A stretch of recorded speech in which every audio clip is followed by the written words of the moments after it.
Undercover. By now I've talked about this game twice on the channel, but you guys really enjoyed the previous one on the PS3 version of the game, so much so that I've gotten so many comments telling me to try out the PS2 version of the game, because it's a whole different game compared to the PC version, and that's what we're doing today. Join me as we take a trip into the wacky and glitchy world of Need for Speed Undercover PS2. This version was made by Expereince Entertainment, which are known for their other titles like DS versions of Carbon and Pro Street. Games that weren't that bad, but this time around they would make one for the PS2 and Wii consoles. And so in 2008 we were introduced to the PS2 version of Undercover, which definitely used a lot of old assets. Right off the bat you can notice the map is similar to Most Wanted's map. That's because it is the same map, just shaped differently. Rosewood, Camden Beach, and Rockport, they're all connected with these long highways. The roads are mostly the same, with some places being mirrored a bit, so people couldn't tell it's just a reused map. But anyone that glances over at the game for more than 2 seconds can tell it's the same thing. But there's nothing wrong with reusing assets in games. A lot of studios do this type of thing. Take Yakuza for example. It's been the same city for decades, with a lot of stuff from previous games making their way into newer entries, while adding other stuff into those games. With Undercover's map, I don't mind that they reused it because you can see that a lot of changes were made to it. Like the urine PS2 filter is no longer here, giving it more of a tropical vibe to this map, and buildings have been changed around as well. There were also assets from Carbon used in here. The car sounds are from that game with slight tweaks. The upgrade menu and the way you tune the car is also the same from Carbon, alongside the UI, and the main thing from Undercover that stayed was the story. Very dangerous. To be honest, I didn't really follow the story a lot here. I was mainly interested in the racing, but one thing I did notice is you do commit a lot of war crimes in here.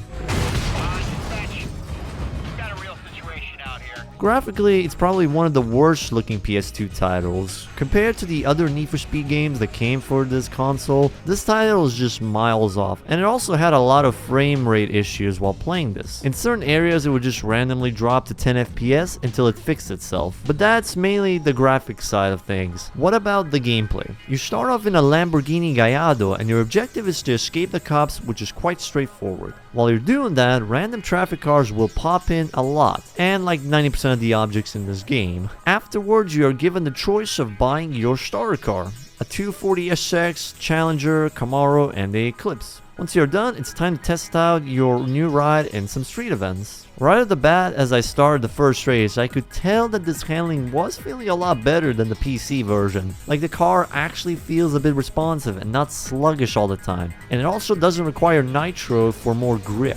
There's a lot of events to choose from in here, from simple circuits and sprints to knockout events. You also have these mini endurance events where it's just racing around the designated area until the timer expires. One thing I didn't get is why they made this into an event. You know those speed trap milestones for Most Wanted? Here it's a full event, which takes only like 10 seconds.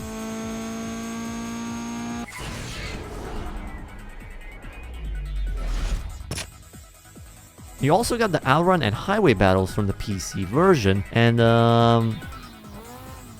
What the hell?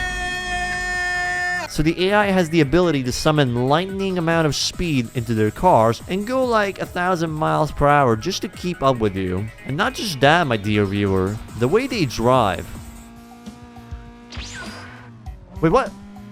Did you get slingshots? What? I didn't know muscle cars have insane grip like that. As you can see, it's all perfectly balanced as all things should be in life. Nothing wrong whatsoever. They might take forever, so be prepared for this type of event just in case. The other events are surprisingly not that tough. I found myself barely upgrading my car at the start, apart from an engine upgrade. Like you can get pretty far into this game without buying any upgrades. That's how simple the AI is. And speaking of the AI, their movement is definitely out there. 1 second they can't decide to go forwards or backwards, the next they are passing through every object possible at ridiculous speeds. In other events like outrun ones, they get easily confused and slingshot the opposite way, giving you an instant victory. Perfectly balanced. Another thing that confused me was why did they randomly freeze in the events? I couldn't tell was this an issue because of my emulator settings, but 1 second you see them driving normal and the next they come to a full stop, start up again and then stop. Very strange behavior, but it made these events go quick like a breeze. When you complete an event, you get cash and rank points, which is like the wheelman levels from the PC version. You will unlock more story missions as the rank goes higher, and alongside that, new events in different areas. There's quite a bit of delivery missions where you just go from point A to point B and escape the cops. There's also the takedown events. There's a timer that shows how much you got left before the mission fails, and if you use the speed breaker when hitting them, you deal massive amount of damage. That I didn't know on my first attempt and almost failed it at the final seconds. As you progress through the story, you also unlock more cars to choose from. Tuners, muscles, and exotics. One familiar mechanic from previous titles is the perfect launch system. They make a return here, and if you nail it, the game slingshots you 50 miles an hour in front of your opponents. To be honest with you, I really enjoyed this game so far. I generally expected to dislike it or something, but it's been truly fun to play. Don't get me wrong, Undercover still is bad, but still a little bit of fun. I don't know if you guys got any games that fit that category, but just imagine something that you know isn't the best thing compared to other games, but it still gives you a good laugh when you play it. That to me is the Undercover experience. It's terrible, but it's sort of fun. But there's one thing that I did dislike in this game: the cops. The cops in this game, at first they weren't too difficult. The cops are a bit different compared to the usual Condition 1 and 2 cops, but as you progress and unlock the other units, my god, they were a pain in the ass. Every time you want to escape, everything is covered. The front, the back, the side roads, the alleyways. I wouldn't be surprised if they're also underground waiting to jump and detect you. And also that rubber band the drivers had in highway battles, yeah, the cops have it as well. A truly headache-inducing experience. The heat levels in this game go up really quickly as well. In just a few moments you can go from Condition 1 to 3 and then slowly make your way to 5. Yeah, one more little fun fact about the game. If you go in reverse and hit 30 miles an hour, press and hold the acceleration button and it will send you back for miles. Oh brother, it keeps going and going and going. Holy shit! The fastest car ever, man, in reverse. So at the end of it all, what do I think of this version? I genuinely think it's pretty fun. Like, of course, it's not the greatest game of all time. It has its bugs and issues and all that. But you're definitely guaranteed to have some fun with this game. Whether it be with the glitches or, you know, the actual gameplay itself, you're definitely in for a treat. And personally, I had more fun here than I did